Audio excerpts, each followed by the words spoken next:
Alors bonjour, ici Micheline Bourque, je suis au Salon du Livre de Montréal, édition 2017. Je me promène, je fais des entrevues justement, j'ai fait un petit parcours pour aider les gens qui rêvent de devenir entrepreneurs. Et voilà que je tombe sur un coin et il y a un livre qui s'appelle Le Pari québécois, pas entendu parler, je ne sais pas qui est l'auteur, Serge Cabana. J'ai dit bon, on fait un clip. Alors, M. Cabana, merci beaucoup d'accepter de me parler. Ça me fait plaisir. Belle rencontre au hasard. Exactement. Alors, parlez-moi de vous. Dites-moi qui êtes-vous et que faites-vous? Puis après ça, on va présenter votre ouvrage. Très bien. Alors, moi, je suis un spécialiste des communications. J'ai travaillé dans le domaine des communications, autant à Hydro-Québec, dans le secteur privé, à la Grappe des industries de l'environnement, et gestionnaire, directeur des communications à l'Université de Sherbrooke et au campus de Longueuil. Excellent. Depuis, maintenant, j'enseigne. Je donne quelques cours par année en communication. Oui.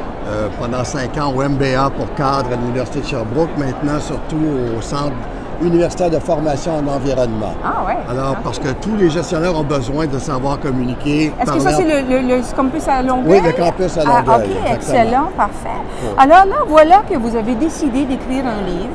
Oui. Qui est publié chez Québec Amérique. En passant, on va signaler quand même l'éditeur. Alors, avec un nom, Le Pari québécois, heureux mais sans projet, le Québec peut-il rêver mieux? Alors, de quoi parle-t-on? J'ai aucune idée. Très bien. Alors, je pense que ça vaut la peine de montrer la couverture. Oui. Alors, la couverture qui est une autruche, la tête dans le sable. OK. Parce que, présentement, je suis parti de... Le sous-titre, c'est « Heureux mais sans projet, le Québec peut-il rêver mieux? » Alors, je suis parti de ce constat que le Code Québec, par la firme Léger, dont on a beaucoup parlé l'année passée. Ont colligé 30 ans de sondage. Et la première caractéristique des Québécois, c'est qu'ils sont heureux. Oui. Heureux, mais comment se fait-il que tout le monde chiale tout le temps après notre système de santé, notre système d'éducation, après le fait qu'au Québec, on a des problèmes encore avec nos accommodements. On s'enferme dans nos accommodements raisonnables. On a encore un problème d'affichage, un problème avec la langue. On a peur des grands projets. On a peur des grands projets. Et c'est là que je suis arrivé à ce constat que les Québécois, sur le plan individuel, sont heureux. OK. Mais collectivement, depuis que l'idée de l'indépendance a pris le bord, disons-le comme ça. Sur le neutre. Sur le neutre pour un bout de temps. Et d'ailleurs, moi, je suggère qu'on la voie du garage, qu'on la mette dans le garage pour qu'on se repose la question de collectivement, est-ce qu'on peut, avec toutes les ressources qu'on a, parce qu'on est une société riche, riche sur le plan des ressources naturelles, riche sur le plan de nos institutions, riche sur le plan de notre brain power aussi. On est une société instruite. Absolument. Vous trouvez des Québécois qui ont réussi partout dans le monde aujourd'hui. Oui. Dans le domaine culturel, dans le domaine des affaires. Moi, j'en fais beaucoup la promotion au niveau des livres d'affaires parce qu'il y a beaucoup de grands et bons penseurs, mais aussi il y a des profs d'université, il y a des gens dans le milieu des affaires qui ont publié d'excellents ouvrages, qui ont développé des approches qui méritent, si ce n'est pas déjà fait, de rayonner à l'international. Donc, sur ce plan-là, on est au diapason. Est-ce que c'est un livre politique? C'est un livre plutôt social-politique. OK.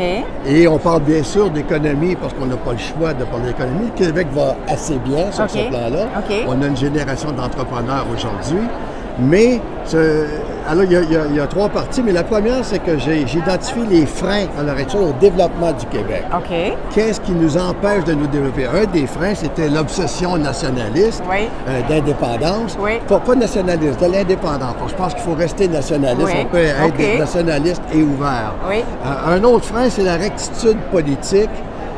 L'esprit colonisé qui ne nous a pas quittés complètement, ce qui fait qu'on ne prend pas encore pleinement notre place, qu'on n'ose pas être vraiment la culture québécoise, c'était s'assumer comme culture.